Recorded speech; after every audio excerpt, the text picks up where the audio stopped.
So you're moving to Houston, Texas, and you're like, how much does it freaking cost to live there? Well, you read all these things online and it's just very broad. It scratches the surface.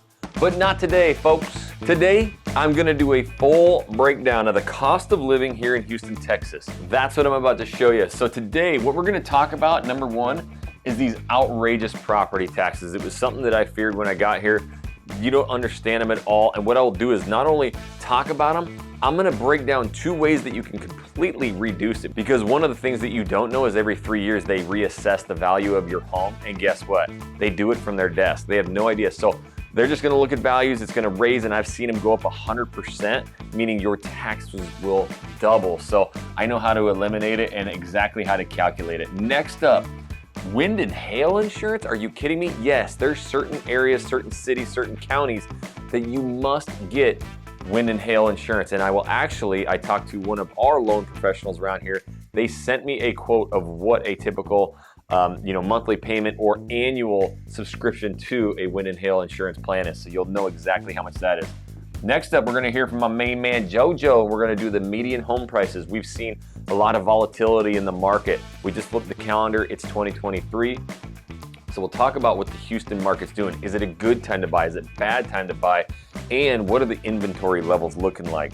Number 4, this is my favorite, saving money on the huge power bills. I got slapped in the mouth one month with a $1,000 power bill. And even though Texas is one of the most deregulated when it comes to energy companies, you will have outrageous bills because now you don't just pay the power company, you pay thousands of different companies, right? So I will teach you how to break that down.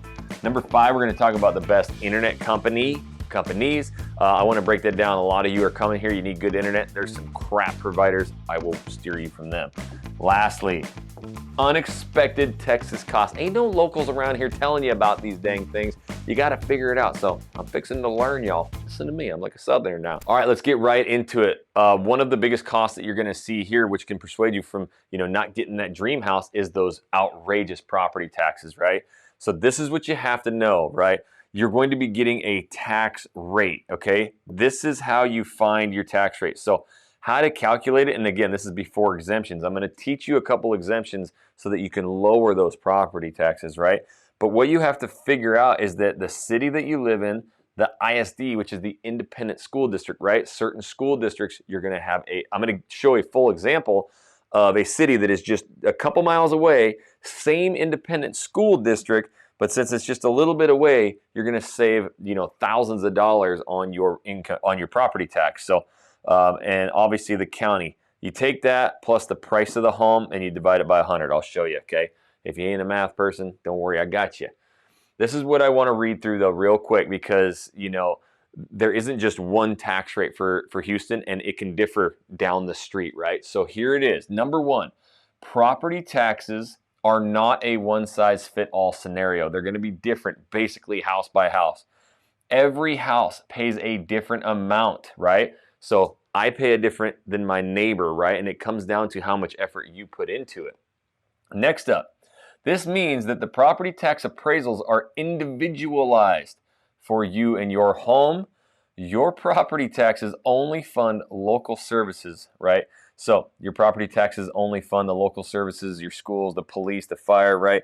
That's what it's really going towards, and it can differ per city, per county. Then you have, you can contest your property tax. I had no idea about this, and everybody's like, yeah, man, he's going down there and fight it, man. No problem at all. I'm like, yeah, it is a problem. I had no idea, right?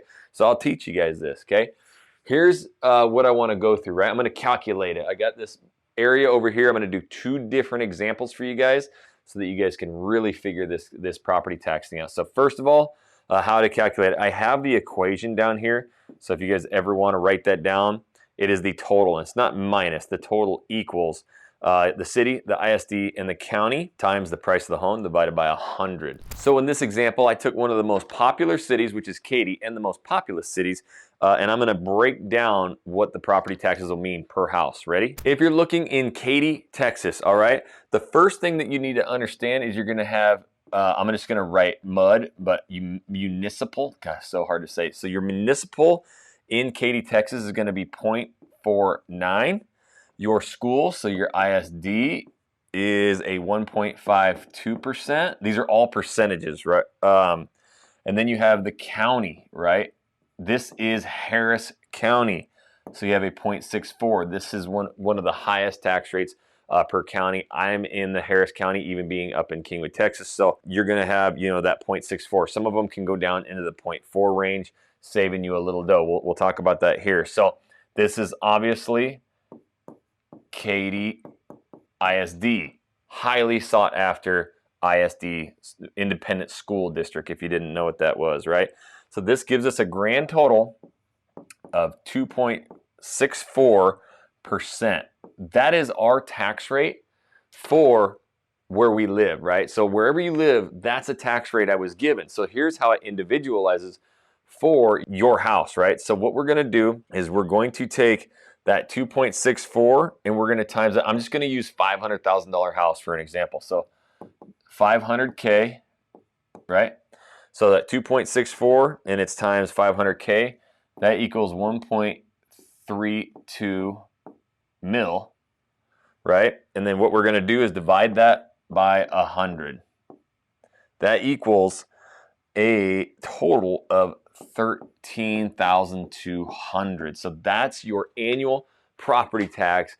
Obviously, doing quick math is over $1,000 a month. But here's another example. Right over down the road, and this is what we absolutely love doing, being we are the #1 relocation team here in Houston, is we hop on the map with you and give you alternative areas. We need to find the area first. So if you haven't seen it yet, our contact information is right here on the screen or it's down in the description below. Make sure that you reach out to us to plan your move here to Houston. We can help you find a house in the perfect spot because we can save you a lot of dough. This is what we do. But make sure you do call us days, nights, weekends. Set up your appointment today. So if you look over, and I was actually hit up by somebody in the comments and I said it wrong. It looks like Fulshire, but I guess it's Fulshire, whatever. Fulshire. This is a popular area that I've talked about on multiple videos. If we go over here, I'm just gonna run all these numbers down. So for municipal, look at this. We're gonna go to a 0.16. For the ISD, it's the same, right? So now you get the Katy ISD. So you're going to keep that same tax rate, but look at this municipal way down. And check this out, right? The county. Now you're in Fort Bend County, and you're going to be a 0.45. So what this does is it brings your tax rate down now to a 2.13. So if you run out the exact same example times 500K, this equals 1,065,000, right? Divide by 100, that's going to give you 10,650, and that's an overall difference. This number minus this number is going to be 2,550, saving you about $212 a month, right? So this is what, you have the ability in Houston. Tax rates can really move and shake a lot depending on where you're living, and just moving a couple miles out to the west to Fulshire, you still get the ISD of Katy, those nice schools, but you can obviously save a lot of money per month. All right, I'm curious. I'm getting hundreds of comments from people all around the country and out of this country. If you would, leave me a comment down below. What are you paying annually for your property tax? I am dying to know what everybody pays in these different areas. I know Texas is one of the highest. We don't have a state income tax, but yes, leave a comment down below how much that you pay in property taxes per year, because I know some of you have super low property taxes. So what did I talk about? How to save money on those property taxes, right? So how to lower your property taxes. Number one, everybody is given a homestead exemption. Now, what this means is this has to be your primary residence. This can't be something that's just an investment property. So you are going to claim this home as your primary residence. Now, here's the thing. They mail this dang thing to you, and if you don't see it, you don't claim it, right? So that was kind of what happened to me. I don't check the mail as much. I guess it showed up, and I didn't file this, so I didn't get it. What this gives you, 25K right off the top, okay? So if your house is 500,000, now it's 475,000, and it's not off of what you think or what you bought it for. It's an assessed value. So if you bought it for 500 and they're like, yeah, we did our real investigative report and it's $600,000. You're like, what is the 600, right? So now you're getting slapped with the 600 because that's how they assessed it. Hopefully they do an assessment. Maybe it comes in less than you bought it. That's great, right? Because it's not your appraisal. It's not what your home's worth. You just want to pay less property taxes. But the homestead exemption will knock 25K right off the top. The other thing that you do, and I've actually got a handful of friends who do this every single time that their new assessed value comes out, they go and they appeal it and fight it. And now when you go online, I'm going to actually go to the next slide here. It's a lot of verbiage, right? And I'll just break it down simply. The tax code section 2518 states that all appraisal districts must complete appraisals on every property at least every 3 years. But with what was happening in the last, year or two, it was just skyrocketing. It was happening every year, and I was seeing some posts of people like, "Man, mine just went up 100%." Right? So they had a $200,000 house, now it's $400,000. Their property taxes just like absolutely ballooned, right? Because you take your home price, right, times that tax rate, so it can really go up quickly. With the high volume of appraisals, it's common practice for the appraisal districts to, let's see, where am I at? To do mass appraisals, which involve appraising properties in an entire county, neighborhood, or community at once, right? So they're not going to really know exactly per property what yours is worth. So maybe you got a house that you're going to be fixing up. It's not as nice as a bunch of the neighbors' houses, which is great. You're going to get that equity. Well, if they just look at everybody's houses around you, same size, same bedroom, and they slap you with that assessed value, you're like, what the heck? I ain't there, right? So you could go in and fight this. And I've heard that most everybody who actually takes the time to go into court to do this, they actually do lower the price of that assessed value considerably. So the other thing is Texas appraisal districts send a notice of appraised value in April or May. So just make sure that you're ready for this. I didn't see it, or I didn't, to be honest, I just didn't even know what it was. And so they sent it, I didn't do anything, and I didn't get my exemption, right? I did it the next year, and I do it ever since, but my first year I didn't. This informs you of your tax, right? If you disagree with your home's appraised value, you have the right to appeal the appraisal district findings, and it's free to file a protest. The steps are below, but that was actually out of the website. I don't really have the steps, but you can do that and go online. And real quick, you're not gonna find these kind of videos anywhere by anybody else on exactly how to move to Houston, Texas. So if you would, please hit that like button and do not forget to subscribe, because I am going super in detail on everything you need to know about moving to Houston. If you haven't seen it yet, I just did a video about moving to Houston, Texas, and everything you need to know, going through every section. So after this video, make sure to go find that and watch that video. All right, so we talked about this at the beginning. Yes, mandatory wind and hail insurance, right? So it breaks it down in the entire state of Texas to a bunch of different counties. Now, this is mandatory because you're so close to the coast. And obviously here in Houston, we have some counties that are right near or on the Gulf of Mexico. So, when you go up north to Dallas and stuff, they don't have it, right? Or over to Austin. But right here, we got some ocean, baby. So we got to, protect some of those areas. So the three counties, if you're moving to Houston, Texas, that you have to watch for is Brazoria, Galveston, and Chambers County out here. Now, there is one small area. This is Highway 146 that kind of carves up through here. And that's in Harris County. This section is required to get the wind hail insurance as well. So those are the three that if you move to, and what this does, if you notice, you've got, the 610 here, you got the Beltway right here. When you have these counties right in here in this east side, this is going to bring in Pearland, Friendswood, League City, Kemah, Dickinson, a lot of these areas to the south, all the way down to obviously Galveston. You're going to be required to get that insurance. I have a beach house over in the Crystal Beach area. I had to get it as well. So look, this is a bunch of different counties and areas. This is the 4th largest city in the nation. And if you haven't subscribed yet, make sure that you do that. But go back to this channel. I have an entire playlist of vlog tours. So I actually take my cameras out, the drones out, and I show you what's in every single one of these cities and suburbs so that you get to understand exactly what it's like to live there. We're doing big things with this channel. So make sure you like and subscribe. I'm going to hop to the computer real quick, and I'm going to show you an actual example of how much wind and hail insurance would be in an area like this. All right, so as you can see here, I reached out to Megan. She is actually the one who provided me with the wind and hail insurance for my beach house down in Crystal Beach. She says, "Hi, Jackson. I ran a quote for myself on a random home in Sugar Land." So she's going to say here, Sugar Land actually does not require a separate wind and hail policy. So we were just talking about some of these southern areas, and I asked her if Sugar Land was one because it's a super popular area. So the good news is Sugar Land's not, but it really doesn't matter on the county. This is what's important if you're going to be moving into one of these areas. Or let's say you wanted to just get insurance just to be safe because these hurricanes can hit anywhere. This is about how much you could expect if you were going to get wind and hail insurance. Keep in mind there's many things that determine the rates. The insurance score, credit score, is a big factor, right? So the square footage, the roof, the age of the pipes, the furnace, the water heater, any major renovations get factored into it. But the roof year, square footage, and insurance score are by far the biggest premiums, right? So if your roof is 20 something years old, it's really going to increase that. In fact, I had a quote one time because of another property that I had before this that had an older roof. They actually wouldn't even insure it. I had to find another company. So I asked, hey, what makes it tier one? So tier one, if you get this, means that it is considered the risk of the location for the wind, right?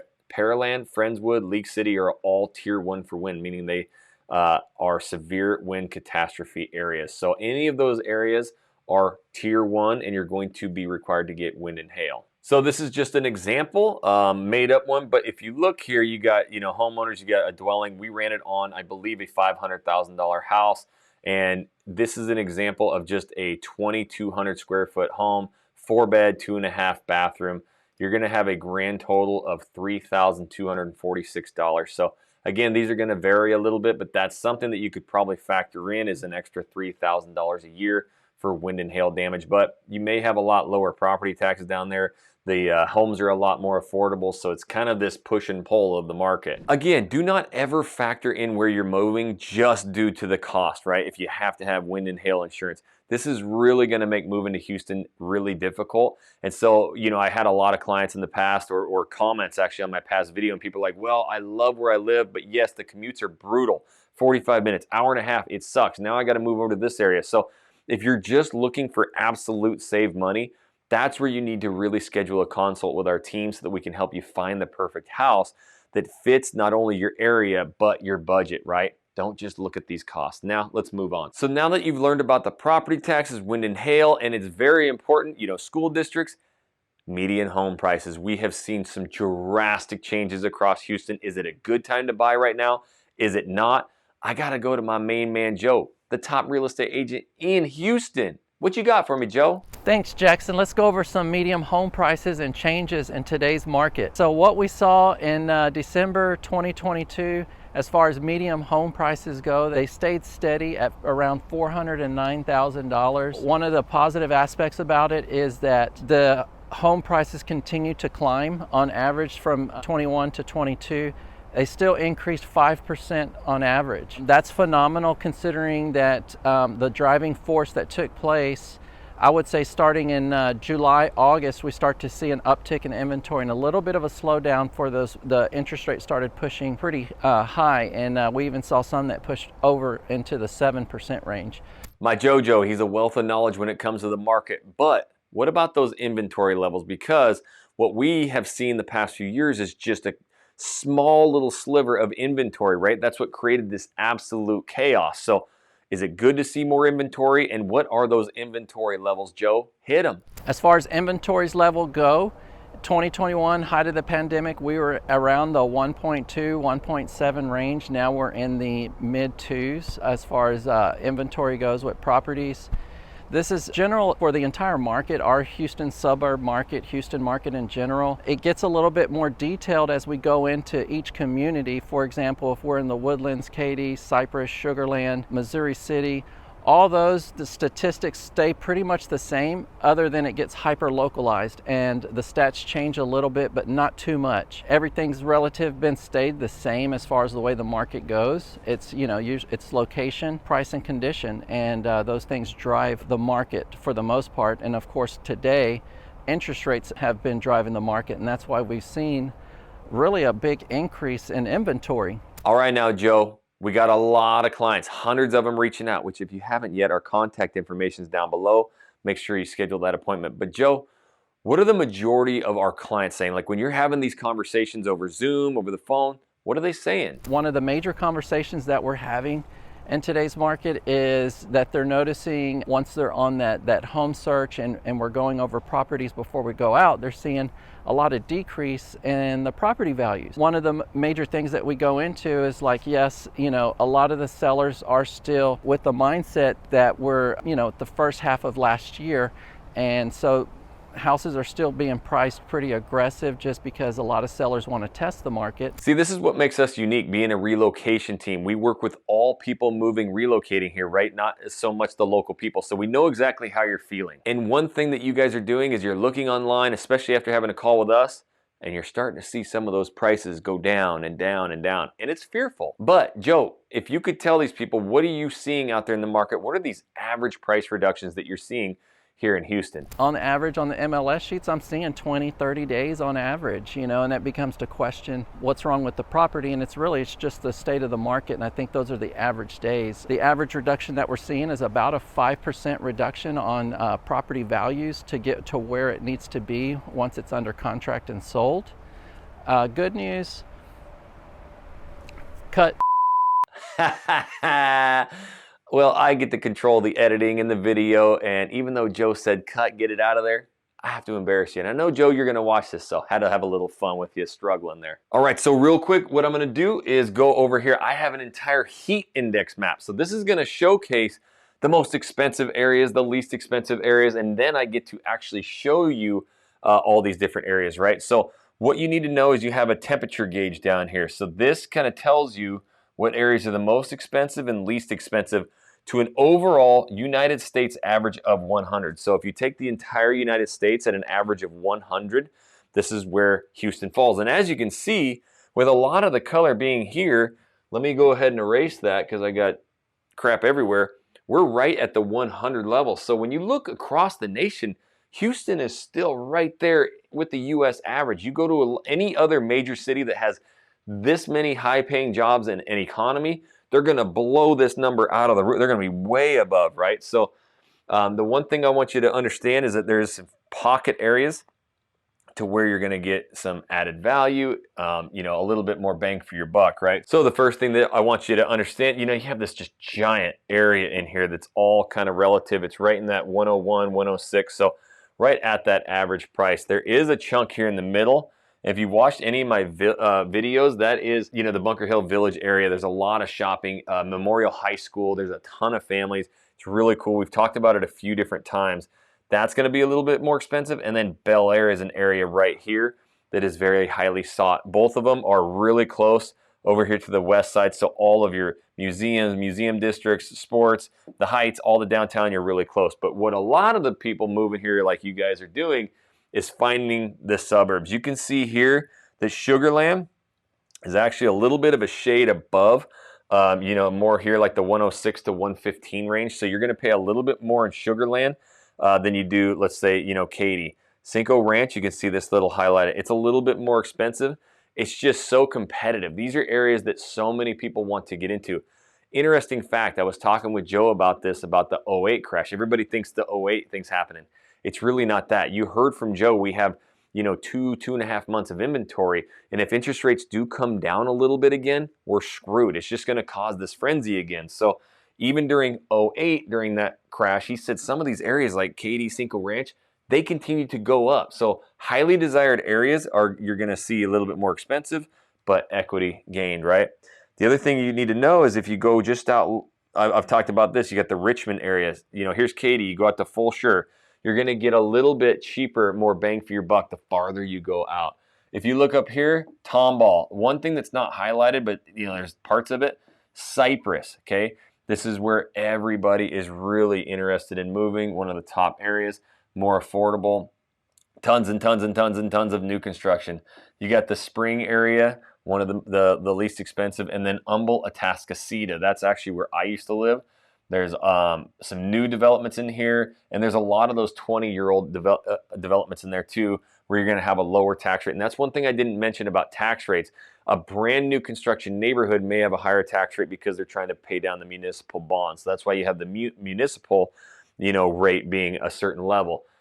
More mature neighborhoods, you'll see that come down a little bit. Kingwood, you'll see here, this is actually kind of where I live up in this area.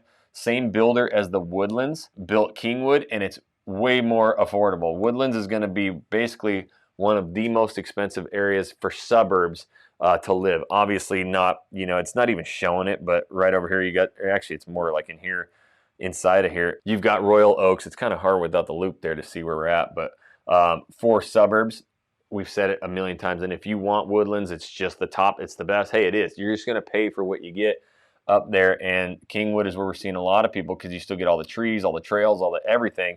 Not as much shopping, which means not as much traffic.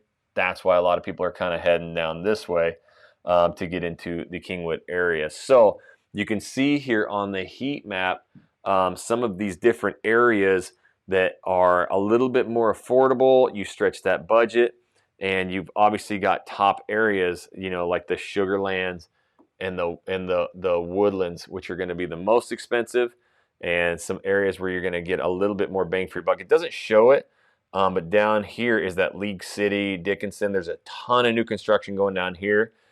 Yes, wind and hail insurance, but it has some of the lowest property taxes, and you're going to get a lot more home for your buck down there. So this is your heat map if you guys wanted to screenshot that or whatever. All right, so when it comes to power bills, there is one thing that you must do in the summertime if you want to save a lot of money. All right, so a real quick break here.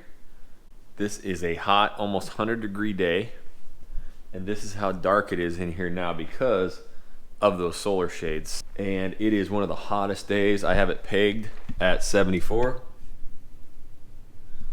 And it's holding that. So this time of the day, which is about 1 o'clock, it would typically be about almost 80 degrees in here. So these things are saving us so much energy bill wise, you know, hundreds on our heat bill. But you can see we did all of these massive windows, and I'll take you outside and just show you. See when it's nice and hot? Get the pool. Okay, so now you can see, you cannot see in there. It's almost like limo tent. So it's kind of nice that you can still see out, cuts all the sun down, and you actually get privacy out of them. So, but you can actually see the storm shades there. Learning about those sunshades and how cheap they are to put up. I got like 30 of them, 40 of them up on the house here. It was so cheap, and you can just feel how much cooler the house gets. They are worth their money.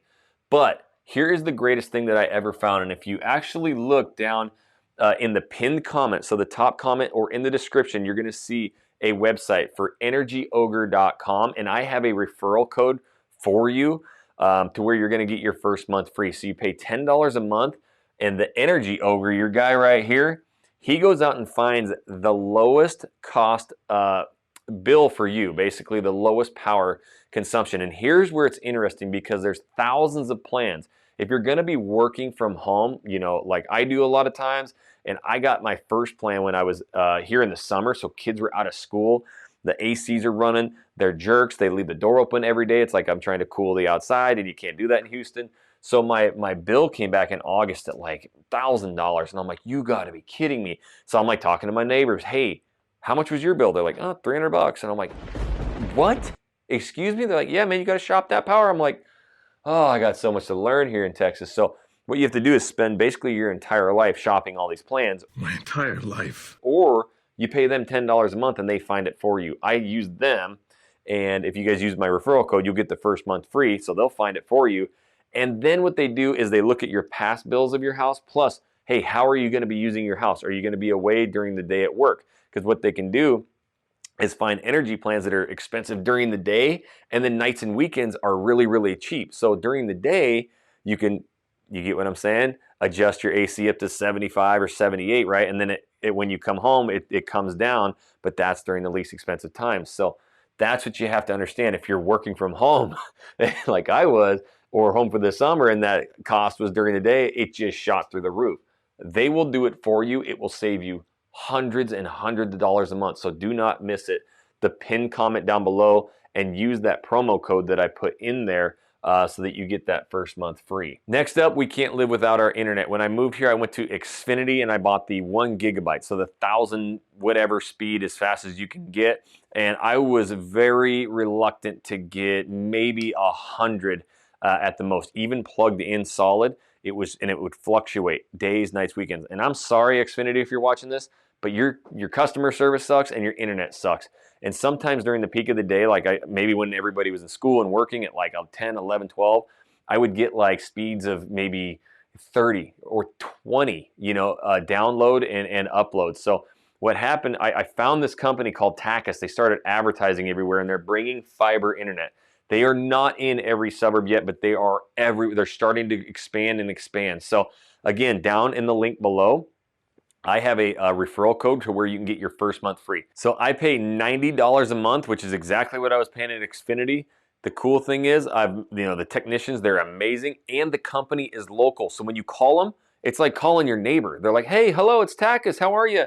They have a local number. They're a local company. You always get a hold of them, and they can put the fiber anywhere. So I am upstairs opposite of where the actual internet comes in, and they ran it through my attic, and I have it hardwired right here for my office. So hardwired, yes, you pay for the 1 gigabyte or 1,000, whatever it is.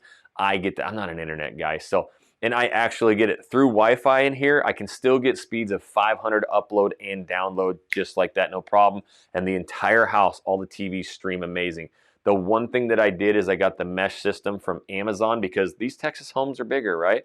So you go and get a mesh. I got the Decos, D-E-C-O. If you guys want to look those up, they work amazing. I have 3 of them, in the house, and we have never had internet problems again. So Takis, you guys are awesome. You guys, down in the description below, look at my link. I will give you your first month free. So click that, use that referral link. I'm just here saving you money. That's all I do. The only thing you got to do is hit the subscribe button now and that like button. And if you haven't, be bad. I'll know you didn't do it. All right. This is the fun one. This is what nobody here is going to teach you, but I'm fixing to learn, y'all. Again, I'm learning my southern drawl here, right? So lawn maintenance, right? You might be like, I can mow my own lawn, or I got kids to do it. Great, fine. Have you ever seen this Texas crabgrass? I mean, the crap grows sideways. You go and pull up some of this grass, and like next thing you know, you're 3 counties over. It's crazy. You got to weed eat it. It grows. I get a lawn maintenance dude. Hold on. I got my handy dandy sheet here. I had to ask my wife, honey, how much do we pay for the lawn maintenance? So we found somebody. We pay $750, not a week, don't worry, every 6 months. So it's he quoted us at $30 a week. Now, our past house that we basically had just a small chunk in the front yard. And if a lot of houses, if you have that, right, or just a smaller front and backyard, he was really around $20 a week. So that's very typical. I've seen ranges from about $20 a week to upwards of $50. So that's where I would be looking, is that $20 to $30 a week. I'm telling you, it's worth it. They do all the leaves, they do all the edging every single week, plus they blow and clean it up. See, I'm an Idaho kid. Like, we only get to mow our lawn for like 2 months a year, so I just did it. But now it's like every single week around the clock. So we're at about $20 to $30 a week right now. Since we moved into a new area, I have 0.56 acres. I have a ton of grass. He jumped it up to $30 a week. I said, perfect. If you're going to get a pool, you can do it yourself. The problem with it is, right now, I am paying $195 a month for my pool bill. They come every single Monday. They clean it, they vacuum it, they go through all the baskets, they add all of the chemicals that you need, and they clean filters, right, every like 3 to 6 months. So it's, for me, worth it. I used to do the pool myself, but here's the problem. Especially during the summer when it's that hot, you're going to, if you do not, keep up, you have to figure out, obviously, if you're salt or chlorine. And I used to like salt pools until it ate all the metal around me. Chlorine's just way better. But you get all the chlorine tabs and all that stuff, right? Or the salt, right? You have to go get acid. Yes, you have to buy acid, and you have to buy bags and bags of salt, and you got to do it yourself. So every week you got to take a water sample into a pool store, then they tell you what to buy, and you got to go do it. Wasn't worth my time.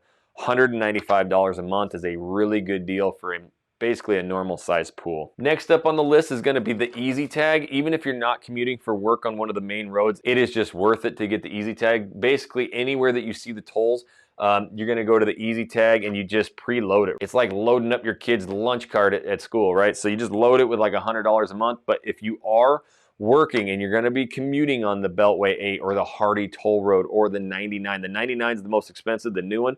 And I just heard an interesting fact. I think it's 180 miles. So when you think everything's close here, it ain't. It's really far away. But we just preload ours. But you have to look at the different times, because the Hardy Toll Road, which runs north and south right along I-45 to get to downtown quick, or along 50. Not any of these areas. You're going to, have certain times to where it's less expensive, or when it's open or when it's closed. So just be mindful of that. You need to get that easy tag though, and just preload that thing. Last, that municipal utility district. This is the MUD. So when you come here to Texas, depending on each area, it's a little different, but this is where you actually pay for your garbage, your water, all that. I'm usually right around 50 bucks a month. It's not too bad, but that is another cost for your garbage. You're not going to be calling like a garbage company or a waste company.